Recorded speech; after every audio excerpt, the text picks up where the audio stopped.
Good morning and welcome back to Christine's Mom Picks. I am Christine. I just got back from a trip. It was our first flight with Weston, so I thought why not go over like our tips and tricks for flying. Weston did really well. Like he definitely cried when we were taking off and landing, just probably because of all that ear pressure, and he's just never experienced anything like that before. So it did make him a little bit fussy, but overall, I was like so impressed with him. He just did so great, and I was like, okay, so what did I do to help make it a smooth experience? So that's why I want to go over it today, so you guys can also have a smooth experience when you take your baby on a trip. So the first thing first I want to talk about is early boarding. So when you have a baby, you have the ability to board early. Absolutely take advantage of that. We took advantage of it. We were one of the first people on the plane, and that just helped us like not feel super stressed of like putting all of our stuff away, getting Weston situated, getting our toys set up. So absolutely take advantage of that. Also, we did upgrade our seats on the way there. We were initially in economy, but then we upgraded to premium. And if you have the ability to do so, highly recommend, because we did premium there and economy back. And that 4 extra inches of legroom is so great when you have your diaper bag, your carry-on, your purse, your baby, everything. Because we did him as a lap infant. We didn't buy him his own seat. So if you can get that extra room, absolutely do it. We checked right before our flight, and like you could upgrade for like $20. So we're like, absolutely. So definitely take advantage of that. Also, another thing, when you go through security, we did TSA pre-check. I wore Weston in my baby carrier, right, like this carrier right here, and they didn't make me take him off. I just got to walk right through. Before we had gone through TSA, though, I did check our car seat and our stroller, and you have the ability to check those at the gate versus doing it right before you board the plane, just with the bag drop off. I did that just because I wanted to have less stuff on me, and I figured if I was wearing him, it would just be less stuff I have to worry about, lug around. Plus, if you are doing like if you're bringing your travel stroller, you might probably want to have the travel bag on top of it. So it's just like a lot of stuff.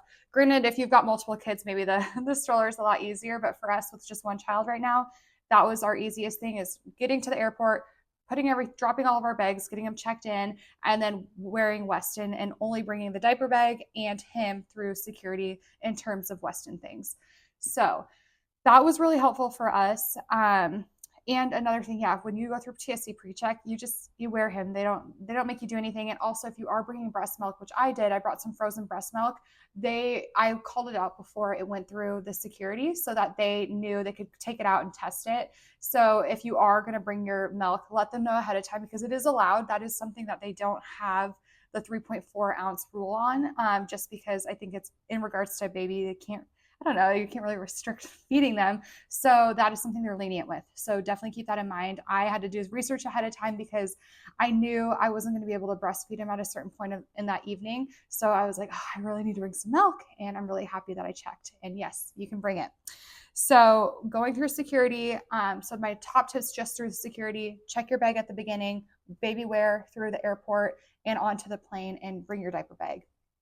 Absolutely bring a change of clothes, because I don't know if your baby is like this, but Weston didn't poop all day, didn't poop the day before. And then as soon as we got on the plane, he decided to go to the bathroom.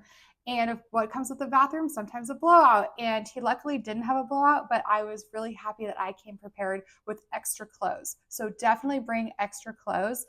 And just so you know, for if you are going to change a baby's diaper on the plane, they do have a little changing table. So it's, you go into the bathroom. They didn't have it in first class, but so Eric, my husband, had to change the Weston on the toilet. But they do have it in the back of the plane, where above the toilet there is like a little table that folds down. Granted, the room's really small, so you're not working with a lot, but they do have something. So if you are nervous, like where am I going to change this diaper? They have a spot. So, yes, you get through security, you're the first to board the plane. If you can, like I said, get premium. If not, economy obviously still works too. That's how we flew home. And you just have to know that you will have to sacrifice that legroom. So you're going to feel like this the entire flight. But at the end of the day, you're not paying for your baby's ticket. So it's a win, I consider. But what I like to do is first set up the toys. So I brought toys that Weston had never seen before so that he would show interest, just because I think I mentioned in other videos, Weston, he knows his toys and he gets bored of his toys very quickly. So the toy that I recommend, it's a pack of 3, I'll link them, and it basically just spins, makes some noise, and it suctions so well to the airplane window. So speaking of that, I do recommend getting an airplane seat or a window seat, because then you're able to use this. Also, it is so nice being able to nurse while you're in the window seat. I feel like if I were in the middle seat, it'd be really awkward. If I were in the aisle seat, I'd have to be worried about someone like coming in and out of the aisle. So I personally was really happy with the window seat, and I will probably only fly window seat with Weston while he's a baby from here on out, just because my experience, you can stay settled. You don't get interrupted. So, but I love setting this up. This also doubled up when we went to the hotel. I could put it on the balcony, on the door window, just so like for playtime. Like it's also keeping him entertained throughout the trip, because we are flying. We don't have the ability to bring a ton of toys. I love these, and he was so mesmerized by them. I honestly don't think he got bored of them, and I can't wait to like bring it out. We're going on another trip in a month, so I'll save this again for that trip, so he shows that interest again, and we don't kind of wear it out for him. The other toy that we brought is his stroller toy. So this one, you have seen it in our other videos. This is, again, something I would absolutely recommend, because it gets that double use. So we did put it on a stroller when we were walking around, but this also, we mainly used it for like when we're at restaurants and on the plane. I think each time he plays with this, he shows interest in a different like toy that hangs down on here. So that's why I like this one. He also at some I'm trying to nurse off of this little nose, so that was really funny. But this was a toy that we brought, and honestly, we only brought these two toys the entire trip. Just again, we didn't have a ton of room in our checked luggage, and we were doing so much. It's not like we were sitting around doing a lot of playtime. We would find other things to entertain him with. So if you are going to bring toys, I think a minimal amount is fine. But if you have the room to bring more, obviously bring more. Another thing we did bring was a book, and I will go over that in my video on what to pack when you are traveling. This is more of just like the tips on how to keep your baby like soothed and entertained. But this and this are definite must for the airplane. Back to the baby wearing. So brought my carrier. The carrier, you are not allowed to wear it when you're taking off and landing. I didn't end up using this on the plane. I do think if we were on a longer flight, or if Weston was acting fussy, I would for sure bring this and just probably walk the aisles, just kind of, because he's the kind of baby, he knows when you're sitting down and that makes him fussy. So as soon as you stand up, he's like a different baby. I will probably have to use this at another flight in the future. So I think bringing a baby carrier is an absolute must, especially that, I mean, that's how I was getting through the airport, and it helped me be hands-free so I could hold around my luggage. But this is something that you don't want to skip. And so since I didn't use it this time, it just kind of stayed underneath this seat. But again, I will probably like be wearing it next time.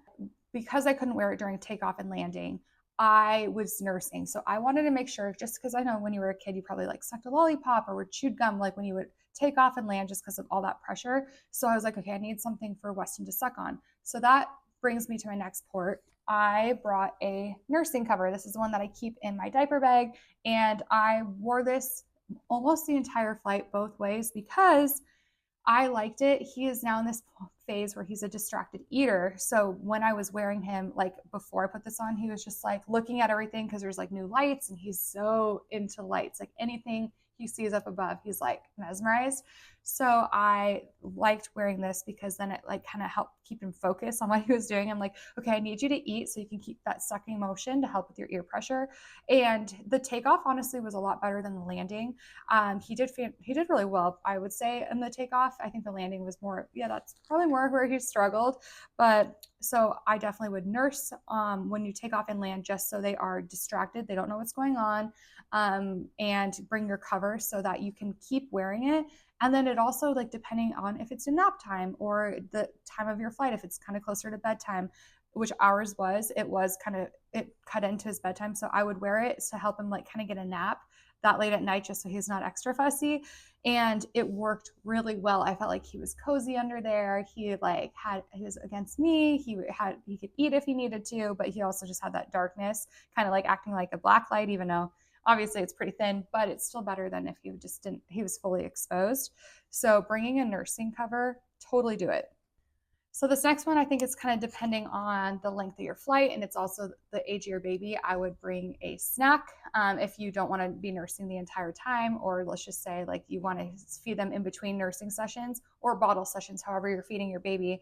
I did not end up using this, but if our flight was a little bit longer, like we probably will use it on our future longer flights, I will be bringing snacks. I would also bring a bib. I don't know how your baby is. Like these ones are semi-clean, but Weston will still find a way to like spit it all out and then have it dribble down his chin.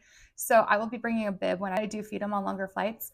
So, but snacks I think are great. I think again, depending on your age of your baby, maybe they can handle more like dry foods, like I don't know, like little smoothie melts or however you're feeding your baby at the time. And if they're eating solids, that this is a good thing to bring.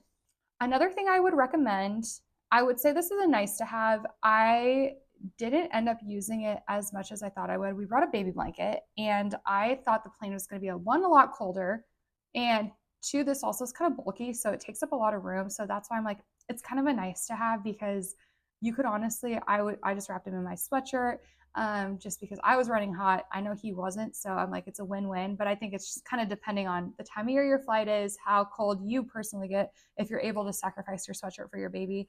But to me, this just took up so much room. I'm not going to bring it on our next flight, and I'll just again sacrifice my sweatshirt for Weston, or while I'm wearing him, this is keeping the like kind of insulated, so it's keeping him warm. So I thought that did a good job too. Plus I had already dressed him in like a sweatshirt and like a whole onesie situation, so that's where I'm like, okay, this is great. But let's just say we were landing somewhere cool, like we went to a hotter destination, so we didn't need it when we landed. But if I was going to like Aspen or like just in Whistler or something like that, I would definitely bring this so that when I'm strolling him around, he's got that extra coziness. But our next trip is to Austin, and I'm definitely not going to need a blanket in the desert. So this, again, will be staying home. I also recommend, obviously, the diaper bag. I mentioned it earlier. You want to keep this thing stocked. I stock with clothes. This is where I put the baby food. I put the toys in here. Anything Western related went in the diaper bag so that my carry-on could be like more like stuff for Eric and I, along with like additional room probably for Weston stuff that I'm going to pick up over there. But that is something, tons of diapers. I literally filled as many diapers as I could. Same with wipes, 2 packs of wipes, because I didn't know if I was going to run out on the trip. And then obviously, yeah, you've got your clothes and baby lotion and sunscreen if you're going somewhere warm. That is everything I packed in the diaper bag. But again, I will go more in depth of everything in my next video when I talk about how to pack. But okay, so let's just do a little roundup. First things first, you're going to check your stroller and your car seat right when you get to the airport, just to get it off your hands. Now you have less things to do. You're going to wear your baby carrier through security. They are not going to make you take your baby off. You're going to wear them right through, which is so nice because, like, I mean, what else are you supposed to do? Let them walk? They can't walk their babies. You are going to book a window seat, because a window seat allows you to have that flexibility to put your arm up, nurse the baby, hold the baby, because you're going to be holding it the whole entire time if you got a lap infant. So just having the window seat is ideal. Again, you're not getting interrupted with people walking in front of you.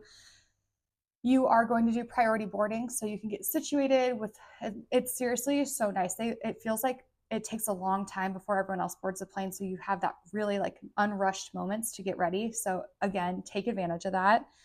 You are going to bring your nursing cover, and even if you're bottle feeding, it still offers that dark cocoon for them to sleep. So it works no matter how you're feeding your baby. So yeah, if you are nursing, make sure you're hydrated, ready to go. If you're not nursing and you're bottle feeding, make sure you just have like all your supplies, because again, you are allowed to bring breast milk and formula through security. Don't forget those extra clothes, because extra clothes, you don't know what's going to happen. And nothing worse than you're sitting on a plane, you got 3 hours left and you have a blowout sitting in your lap and there's nothing you can do about it. So bring those clothes. Honestly, I'm talking about like 2 pairs, like sweatshirt, pants, like all of onesies, all of it, just because this would be the time, you know, Murphy's Law. If you pack it, it's not going to happen. If you don't pack it, that's when it happens. And then, yeah, bring your diaper bag. You cannot not go without your diaper bag. I mean, I was wearing Weston in the front, diaper bag on the back. I was just like ready to go, fully loaded up. But some airlines are different how they treat diaper bags. Some of them do count it as a carry-on, some don't. I took Alaska, and checking our stroller and checking the car seat was free. Don't have to pay for that. Online, it said you did, like, your diaper bag does count as your personal carry-on. Although I walked in through with like my purse, my carry-on, Weston, and a different bag, and they didn't say anything. So I think maybe it's just kind of depending on the attendance there. So just keep that in mind.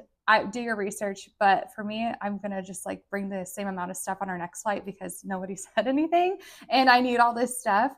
And yeah, and then last but not least, don't forget those toys. Save those toys, all the toys that like This specifically, best toy ever. And it's a 3-pack. So there are 3 different colors that you can stick on the window. Just bring toys that you've never used before because it will like keep your baby so entertained. He loved it. Oh my gosh. And also perk of sitting on the window seat, you can like show him or your daughter, whoever, you can show your baby just like everything that's going on around. And that just in itself is like, because we're not introducing TV quite yet. So this to him is like something new that he's never seen before. So it keeps him stimulated, keeps him energized, and keeps him entertained. And we will like take any entertainment to keep this baby from not thinking about crying and all the ear pressure. Well, I hope this video was super helpful. Again, if you follow these tips and tricks, I'm really hoping you have a seamless ride the way we did. Again, I mean, there's some things that are inevitable, like the pressure of the ears while you're flying, but if you're having your baby in that suckling motion during those times of the flight, it should definitely really help. But again, I hope this is super helpful. Let me know if there's any other tips and tricks that you've experienced while you're flying. I'd love to hear them so we can apply it to our next flight. And again, I will be posting these videos every Sunday. So hit the subscribe and get the notifications so you know when my next video is out. Bye.